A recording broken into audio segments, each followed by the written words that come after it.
The Lord of the Rings and the Hobbit trilogies combined have raked in 17 Oscars out of 37 nominations, set the record for longest battle scene ever made with the Battle of Helm's Deep, and created the largest prop in movie history with their big dead elephant. But you can't make a stew without cracking a few potatoes. Boil 'em, mash 'em, stick 'em in a stew. Peter Jackson gave you 20 hours and 58 minutes of LARPing, and a lot of people made a lot of sacrifices along the way. So today, we're taking a look at some of the weirder ones that have nothing to do with Viggo Mortensen's foot.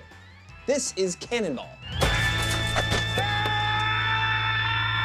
Number 3, Sean Bean's Commute. The perennially murdered Sean Bean has lots to be afraid of. Cows, anchors, satellite dishes, Yates.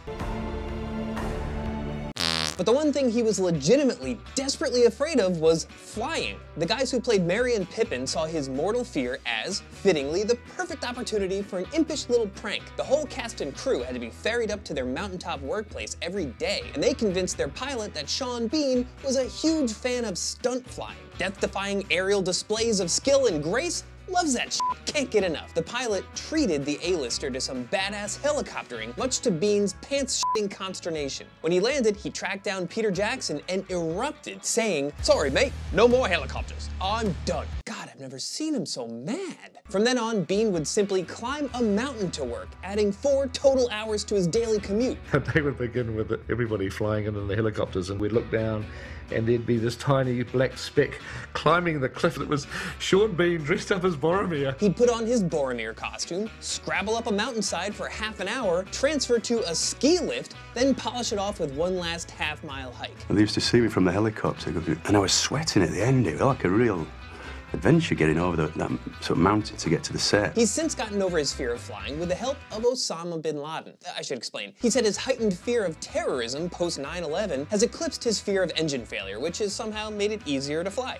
Go figure. So that one was all in his head. But Sean Bean is arguably more iconic without that thing, right? Could Gimli wield his battle axe without his finger? Number 2, several fingers were sacrificed. Imagine you're Peter Jackson.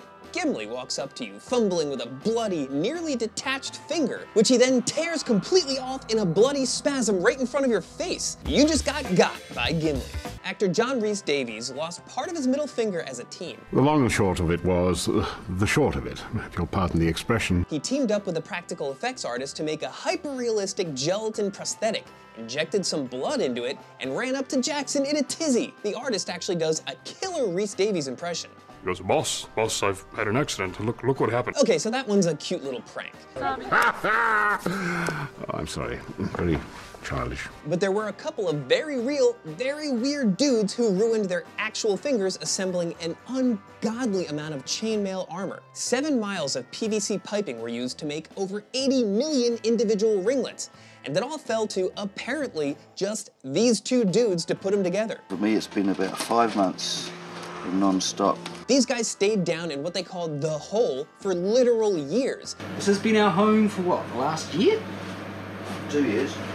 And very clearly lost their minds along with their fingertips. Oh, and the hostage, yes, we can't forget the hostage.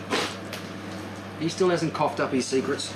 Then, at the height of their madness, their workload doubled. There's twice as much chainmail as ever was originally asked for.